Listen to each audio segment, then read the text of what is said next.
어떤 사람이 여러분에게 찾아와서 당신은 권위 있는 자입니까? 이렇게 질문을 하면 어떤 느낌을 받으시겠습니까? 회사에 같은 동료가 그런 질문을 하면 아마 그 질문을 받으면서 이렇게 반응할 거예요. 마음으로 우리 회사 직원들이 나를 인정하나? 존중하나? 또 자녀가 부모에게 와서 그런 질문을 한다면 우리 애들이 나를 아빠로 혹은 엄마로 인정하고 존중하는가? 이렇게 느낄 겁니다. 또 혹자들은 당신은 권위 있는 자입니까? 하면 내가 정말 권위가 있나? 없나? 자기를 돌아보는 그런 시간을 가질 겁니다. 자, 오늘 말씀 속에 예수님이 바로 그런 장면에 부딪힙니다. 예수님의 대척점에 서 있는 사람들이 예수님을 찾아왔습니다. 예수님의 반대쪽에 서 있는 사람들은 오늘 성경에 보면 대제사장들, 율법학자들, 장로들이라고 되어 있습니다. 간단히 말하면 그들은 당시에 기득권자들이었고 사회적으로 지위가 굉장히 높으며 존중받는 자들이었습니다. 그들이 대뜸 예수님께 찾아와서 말하는 것이 당신은 무슨 권한으로 일을 합니까? 이 권한이란 말은 권위라는 말과 동일한 단어입니다. 그런데 이것을 가만히 보면 이것은 질문이 아니고 시비 거는 겁니다. 당신이 뭔데 이런 일을 하느냐 하는 겁니다. 이것을 신학자들은 예수님의 권위가 어디로서부터 오는가라는 권위에 대한 논쟁이라고 말하지만 이 본문을 자세히 보면 이것은 배경이 있습니다. 누가복음 20장 이전에 19장 45절부터 한 사건이 있었습니다. 시간의 흐름에 따라서 기록되는 누가복음을 알고 있다면 그 사건은 오늘 이 말씀과 연결되어 있음을 볼 수 있습니다. 그 사건은 이른바 성전 정화 사건입니다. 7월 21일 주일에 제가 말씀 나누었던 그 내용입니다. 그러니까 제물을 바치기 위하여서는 성전에서 물건을 사야 되는데 여기에 폭리를 더해서 이익을 취했었습니다. 이 종교 기득권자들은 뿐만 아니라 세켈이라는 화폐를 교환해 주는데도 폭리를 취했습니다. 이 커미션으로 그들의 재력과 그들의 이익이 막강했다는 것을 예수님은 보시고 한마디로 이렇게 말씀하셨습니다. 이 성전은 하나님의 집도 아니고 기도의 집도 아니고 강도의 소굴이다. 그리고 판을 엎으셨습니다. 그 상황 속에서 종교 기득권자들은 함부로 예수님께 대항하지 못했습니다.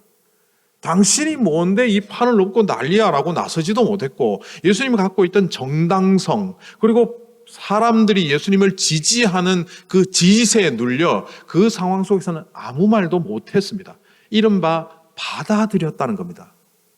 그러다가 집에 가서 골똘히 생각해보고 자기들끼리 모여서 의논해보니까 이걸 받아들이면 우리가 망하겠다는 생각이 들었고 그 다음날 성전에서 말씀을 전하는 예수님께 찾아와서 오늘 이 현장을 하고 있는 겁니다. 그러니까 이것은 시비 거는 것이며 어떻게 보면 전쟁을 하겠다는 겁니다.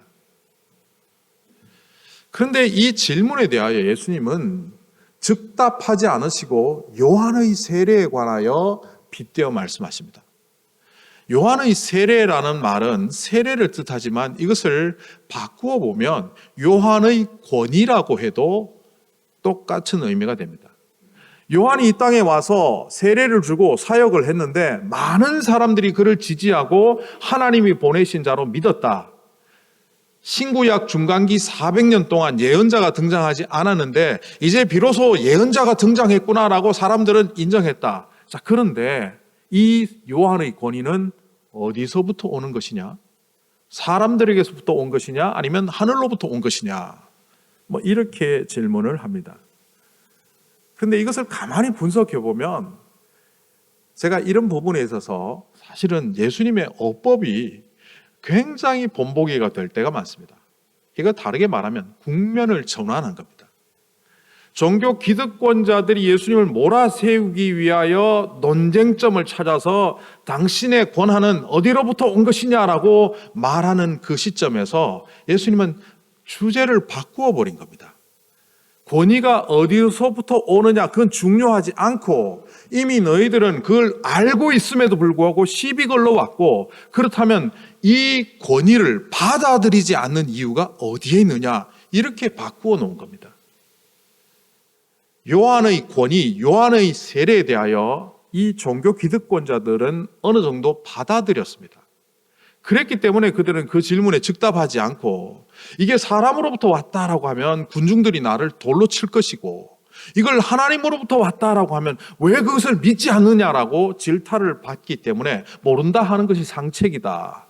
그들의 이익과 그들의 속셈으로 결국 하나님의 뜻조차도, 하나님께서 보내신 요한의 권위조차도 받아들이지 않는 그들의 모습을 적나라하게 노출시켰는데, 예수님 바로 그것을 꼬집는 겁니다.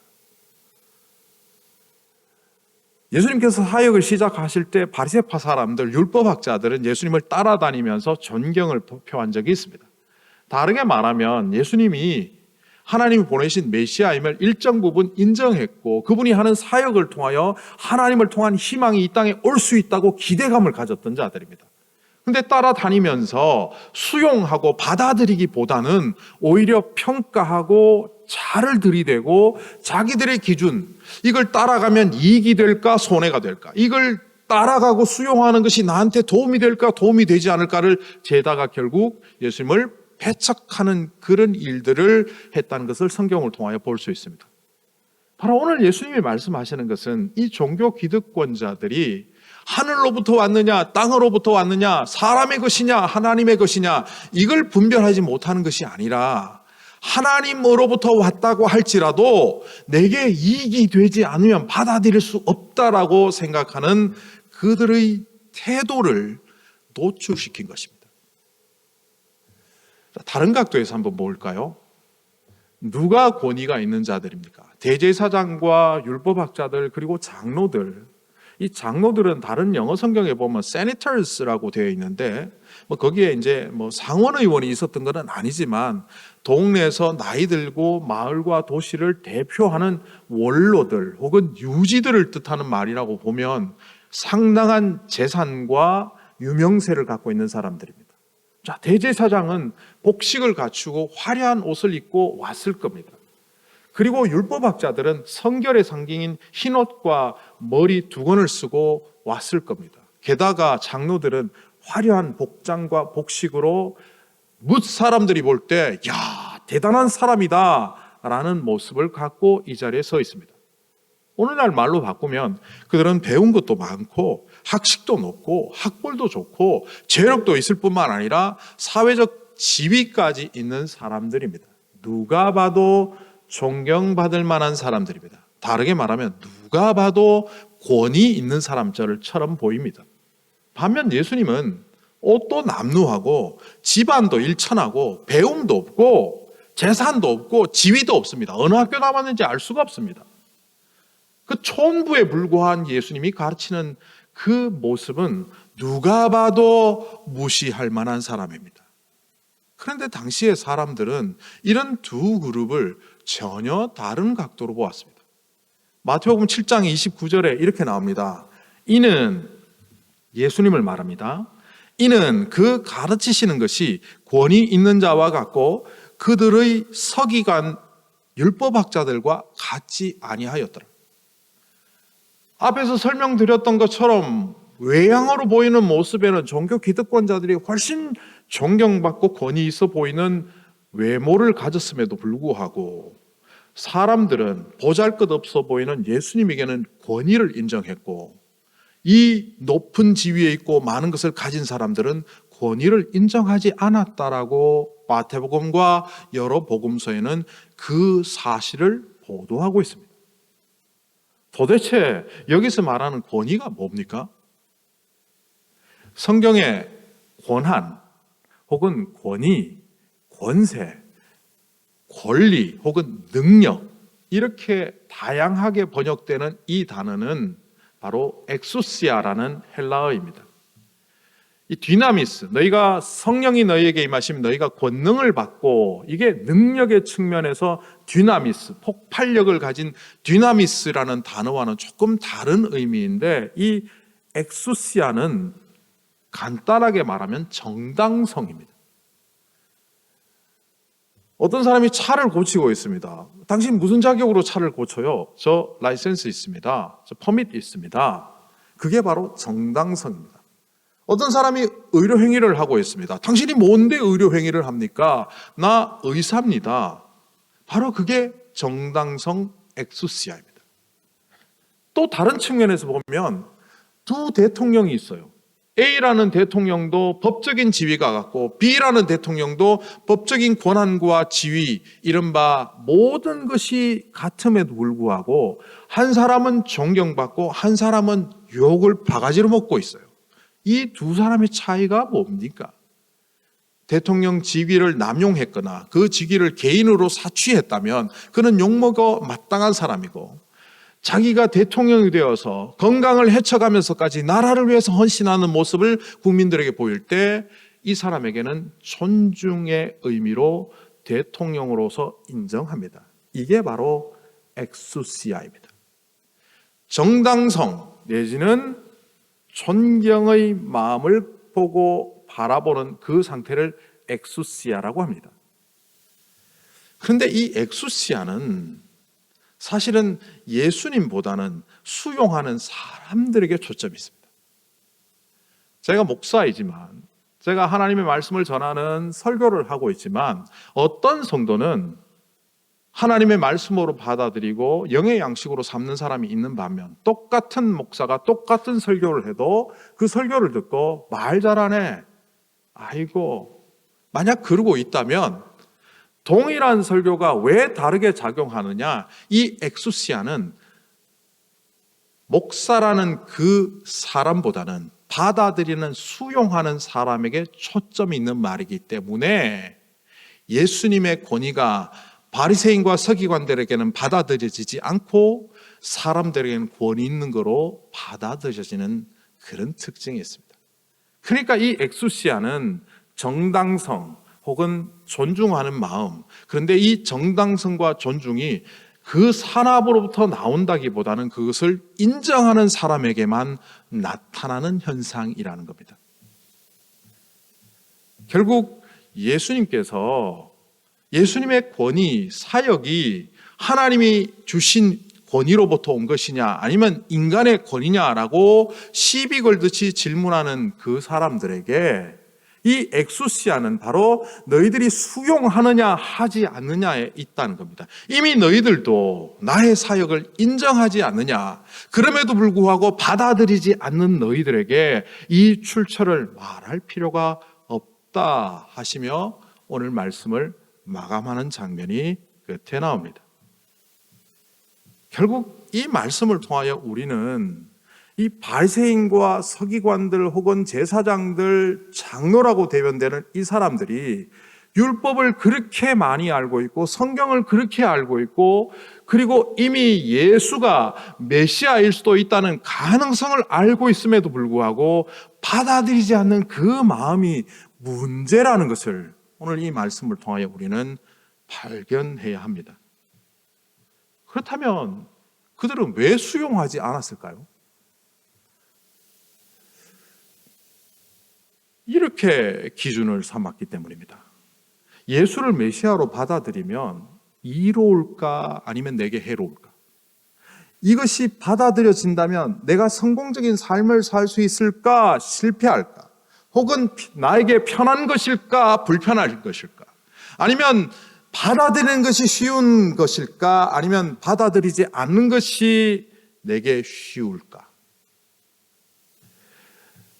주님의 뜻이냐 아니냐라는 것을 분별하는 기준이 아니라 자기 안에 있는 이익과 자기에게 유리한 방향대로 기준을 삼고 판단하다 보니 하나님의 뜻마저도 받아들이지 않느냐 마느냐를 스스로 결정하는 잘못된 수용체로 살아가는 그 사람에게는 예수님이 문 앞에 나타나고 눈앞에 나타나고 목전에 있어도 분별할 수 없고 받아들일 수 없는 사람이 된다는 겁니다.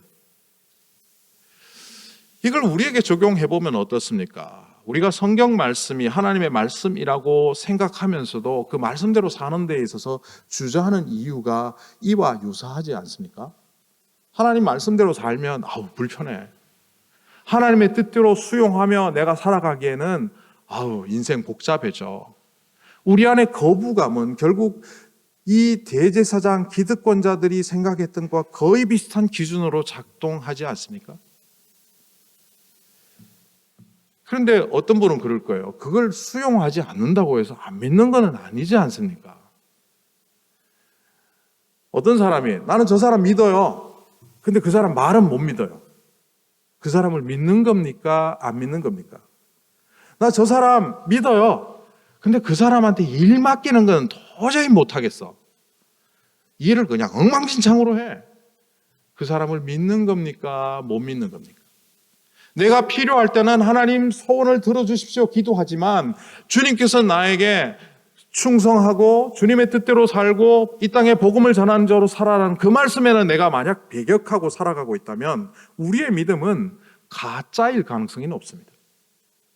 예수님을 믿노라 말한다고 믿는 게 아닙니다. 우리의 믿음은 언어로 구사되는 믿음이 아니라 우리의 행위로 우리의 삶의 결과물로 보여지는 바로 연속선상에 있는 모습으로 우리의 믿음은 드러납니다. 우리는 어떤 사람들입니까? 주님의 제자입니다. 혹은 어떤 사람들이 이렇게 말합니다. 저는 예수님을 믿지만 아직 주님의 제자 수준까지는 못 갔습니다. 그건 잘못된 생각입니다. 신약 성경에 주님의 제자라고 말하면 그 12명을 말하는 게 아닙니다. 복음서를 비롯한 사도행전에 주님의 제자라고 하는 것은 주님을 믿는 사람, 오늘날 용어로 바꾸면 그리스도인을 말합니다. 크리스찬이란 말은 사도행전에 수리아 안디옥 교회 사람들이 사람들로부터 별명처럼 붙었던 특수 용어입니다. 이것이 오늘날 우리에게 일반화되어서 그리스도인이란 말을 쓰지만 신약 성경의 배경이 되었던 신약 시대에는 예수님의 제자가 곧 믿는 자라는 그런 의미였습니다. 그랬기 때문에 예수님께서는 너희는 가서 모든 족속으로 제자를 삼으라라고 하신 겁니다. 제자는 뭡니까? 제자는 말 그대로 디시플린 된 사람들이 disciples입니다. 우리가 날마다 주님의 말씀대로 살아가는 것이 쉽지 않지 않습니까? 그래서 실패할 때도 있고 잘 못할 때도 있습니다. 주님은 그런 것을 흐리끼지 않습니다. 훈련이라는 것은 결과가 다 성공으로 이어지지 않더라도 꾸준히 하다 보면 어느새 디시플린 된 사람들이 디사이플스가 된다는 것을 주님께서는 아시기에 우리에게 주님의 뜻에 합당하게 살라라고 하셨지, 그 결과물이 모두 선한 쪽으로 되도록 노력하고 또 노력하라고 하시지 않았습니다. 그런데 왜 우리가 주님의 제자로 주님의 뜻에 따라 살아야 되느냐 하면 그 비밀은 마태복음 28장 18절에 있습니다. 마태복음 28장 18절 이후에 19절 이후에 나오는 이야기는 우리가 잘 알죠. 너희는 가서 모든 족속으로 제자를 삼아 아버지와 아들과 성령의 이름으로 세례를 주고 가르치고 볼지어다 내가 세상 끝날까지 너희와 함께 하시리라 하셨던 그 말씀 바로 앞구절인 28장 18절에 예수님은 이렇게 말씀하십니다. 예수께서 다가와서 그들에게 말씀하셨다. 믿는 자들에게 말씀하셨다는 겁니다. 나는 하늘과 땅의 모든 권세를 받았다. 이 권세가 엑수시아입니다. 하나님께서 예수 그리스도에게 하늘과 땅과 이 모든 권세를 주셨다라고 하시면서 이어서 이렇게 말씀하십니다. 그러므로 너희는 가서 모든 족속으로 제자를 삼으라. 도대체 주님께서 모든 권세를 가지고 있는 것과 우리가 복음 전하는 것, 주님의 뜻에 합당하게 살아가는 것과 무슨 연관이 있을까요? 결국 주님을 수용하는 자를 통하여 주님은 역사하신다는 이야기입니다. 그리고 이 오늘 말씀과 똑같은 말씀이 마태복음에 나오는데요. 그때 마태복음 뒤에는 예수님이 비유 하나를 더 하셨어요. 이 기득권자들에게 수용하지 않는 모습을 지적하시고 누가복음에서는 이걸로 끝낸 것처럼 되어 있지만 마태복음에는 비유를 하나 말씀하셨어요. 그 비유는 두 아들과 관련된 비유입니다. 한 아들은 아버지가 명령을 내리니까 밭에 가서 일하라 하니까 네 그러고 가지 않았고, 또 다른 아들은 못 가요 안 가요 그랬는데 결국은 돌이켜서 내가 잘못했구나 하고 가서 그 일을 잘 하였다. 그러면서 예수님이 누가 아버지의 뜻에 순종한 아들이냐? 보나마나 안 간다고 했지만 몸으로 가서 한 사람이 순종한 거죠. 당시 유대 사회 속에서 아버지가 명령을 내리는데 못해요라고 할 수 없습니다. 이거는 이야기 속에서만 등장하지 실제로 그랬다가는 맞아 죽습니다. 그러니까 대부분 합니다라고 얘기합니다. 그런데 그런 아들 중에 합니다 해놓고 안 한 아들들이 꽤 있어요. 이 사람들은 누굽니까? 바로 바리새인, 율법학자, 종교 기득권자들입니다. 그들은 율법을 알고 하나님의 말씀을 알아서 늘 말씀을 순종하는 것 같이 말하지만 실제로 그 말씀대로 살지 않고 있는 거예요.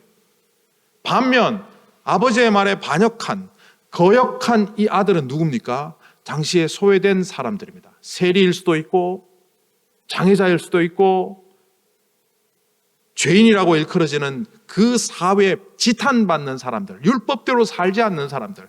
그런데 그 사람들이 오히려 하나님의 말씀을 수용하고 어느새 뜻에 따라 살아가는 사람이 될 때 그게 진짜 순종이고 그게 진짜 믿는 거다라는 사실을 예수님은 마태복음에서 오늘 이 이야기와 함께 연결해서 하셨습니다. 그러니까 믿음은 말로 하는 것이 아니고 믿음은 아는 것이 아니고 살아가는 것입니다.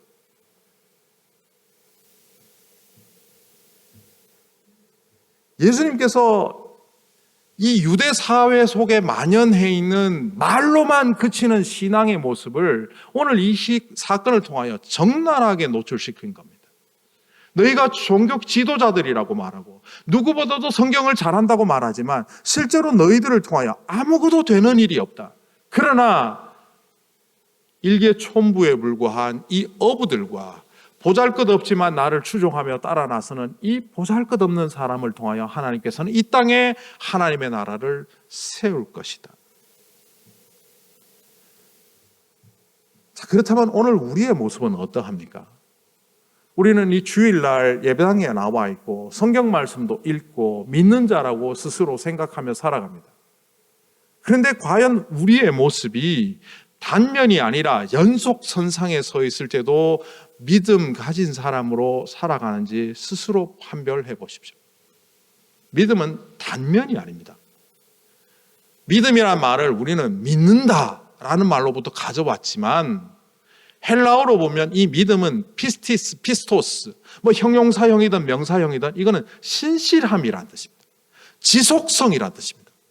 꾸준히 끝까지 가서 결국 그것은 그 끝까지 간 자리에서 돌아보니 20년, 30년 온전히 걸어온 신실함, 충성이라는 말로 피스티스, 피스토스라는 단어를 사용합니다. 이걸 우리말로 번역하다 보니까 믿음이라는 말로 번역했지만 그 뜻은 믿는다가 아니라 살아간다입니다. 불순종을 일상화하고 살아가는 우리들의 모습 속에서 우리는 과연 믿는다라고 말할 수 있느냐 스스로 오늘 말씀을 보면서 반문해야 합니다. 그러다 보면 우리는 어느새 나는 권위가 없구나 이렇게 실망할 수도 있지만 요한복음 1장 12절에서 예수님은 이미 우리에게 그 권위를 주셨다라고 알려주십니다. 예전 번역으로 제가 읽어보겠습니다. 영접하는 자 곧 그의 이름을 믿는 자들에게는 하나님의 자녀가 되는 권세를 주셨다. 이 권세가 엑수시아입니다. 그런데 이것은 받아서 갖고 있는 것이 아니라 그것을 사용할 때 나타나는 겁니다. 좀 전에 마태복음 28장 18절 이야기를 했습니다. 하나님께서 예수 그리스도에게 땅과 하늘의 모든 권세를 주셨다. 그러므로 너희는 가서 복음을 전하라. 이게 무슨 이야기냐 하면 예수님의 그 권세는 하나님으로부터 온 것이며 예수님의 그 권세는 우리에게 온다는 겁니다. 어떨 때? 주님의 뜻대로 살아갈 때. 주님의 뜻대로 살아가지 않기 때문에 우리는 일상 속에서 근심하는 자로 실패하는 자로 조금 가지면 교만하고 조금 못 가지면 실족하고 내 뜻대로 되면 기뻐하고 내 뜻대로 되지 않으면 좌절하는 그런 보잘것없는 삶을 살고 있는 겁니다. 그런 모습을 보면서 자녀들이, 이웃들이 당신은 권위 있는 사람이군요 라고 하지 않습니다. 그 어떤 자리에서도 꺾이지 않는 믿음으로 가장 낮은 자리에서조차 하나님의 영광을 드러내며 살아가는 그 사람을 통하여 사람들은 저 사람은 특별한 사람, 권위 있는 사람이라고 말합니다. 오늘 제가 칼럼에 인용한 아주 짧은 시가 있습니다. 안도현 씨가 시인이 쓴 시인데, 연탄재 함부로 발로 차지 마라. 너는 누구에게 한 번이라도 뜨거운 사람이었느냐. 아주 짧은 문구지만 세 줄로 시인이 썼습니다. 너는 누구에게 뜨거운 사람이었느냐. 이 시의 제목이 뭡니까? 너에게 묻는다입니다. 저는 이 짧은 시를 보면서 나에게 질문을 던졌습니다. 나는 과연 권위 있는 자인가? 세상에서 말하는 권위는 높은 자리에 올라가고 많이 가지고 많이 알고 다른 사람들 앞에서 위세를 떨쳐야 권위 있는 자라고 말하지만, 성경에서 말하는 권위는 희생할 때 나타나는 권위, 헌신할 때 나타나는 권위, 낮아질 때 나타나는 권위입니다. 그래서 바리새인과 서기관들, 종교 기득권자들은 예수님의 권위를 받아들일 수도 없고 알더라도 수용할 수가 없었습니다. 대제사장으로 갖고 있는 그 옷을 벗어야 하고 그 높은 자리에서 내려와 낮은 자리로 가야만 예수의 권위가 그들을 통하여 나타나기 때문입니다. 오늘 우리는 여전히 이 세상에 속한 사람으로 살아갑니다. 그러다 보니 누가 나를 알아주지 않는가? 나는 다른 사람들보다 더 인정받는 사람인가? 얼마나 나는 성공했는가라는 겉으로 드러난 권위, 나를 위한 권위를 추종하며 살고 있지만, 이런 우리에게 예수님은 그것이 아니라 타인을 위한 권위, 희생의 권위, 헌신의 권위를 가르쳐 주십니다. 우리의 믿음이 진정성을 가질 때 우리의 삶을 통하여 전도가 이루어집니다. 전도는 말의 변화가 아닙니다. 함부로 말하던 그 말이 바뀌어서 예수 믿으십시오 한마디 한다고 전도되는 게 아닙니다. 세상 이익 쫓아가던 내가 태도를 바꾸어 하나님의 영광을 위하여 달려가는 자로 태도가 바뀔 때 사람들은 거기에 감동을 받고, 사람들은 거기에서 진정성을 발견하고, 저들은 우리와 다른 것이 뭔가 있구나 자극을 받으며 우리의 삶으로부터 우러나는 주님의 복음을 수용하게 됩니다. 여러분은 어떤 사람입니까? 여전히 세상이 말하는, 세상의 역사 속에 기록되는 세속적인 권위를 추구하는 사람입니까? 아니면 빛도 없이 이름도 없이 주님 뜻대로 한번 살아보겠다고 성공하든 실패하든 그것과 상관없이 발버둥치며 주님 앞에 무릎 꿇는 주님의 권위를 사모하는 자입니까? 떵떵거리고 주님 앞에 서 있지만 주님을 넘어뜨리려고 하는 이 종교 기득권자들의 위세는 얼마 가지 않아 무너지지 않습니까? 그러나 그들이 그토록 없애려고 했던, 그래서 결국 십자가에 못 박았던 주님의 권위는 하나님의 영광 속에 부활로 나타나 2000년 역사가 지났음에도 불구하고 우리의 구주로 메시아로 세상 사람들에게 또한 우리들에게 영원한 주님으로 권위 있게 존재하지 않습니까? 여러분들은 사라질 세상의 권위를 좇는 자입니까? 아니면 하늘에 속한 자로 하나님의 권위를 갖고 살아가는 자입니까? 기도하겠습니다. 하나님 아버지, 우리가 실력과 지위와 신분으로 이루어진 세속적 권위를 쫓아가는 사람이었음을 이 시간 고백합니다. 그래서 겉으로 드러난 그 권위를 추종하며 살다 보니 어떤 때는 우리의 인생이 싸움터였고 이웃과의 관계는 전쟁터였습니다. 그런 우리에게 오히려 죽으라, 낮아지라, 밑에 서라고 하시는 주님의 말씀은 수용하기가 쉽지 않았습니다. 수용하지 않는다면 결국 우리는 오늘 성경에 나타나는 이 종교 기득권자들과 다를 바가 없음을 깨닫습니다. 하나님이 이 말씀을 통하여 그 자리를 박차고 주님께서 서셨던 그 낮은 자리에 동참하여 하늘의 권위를 갖고 살아가는 사람들이 되게 하여 주시옵소서. 예수님의 이름으로 기도하옵나이다.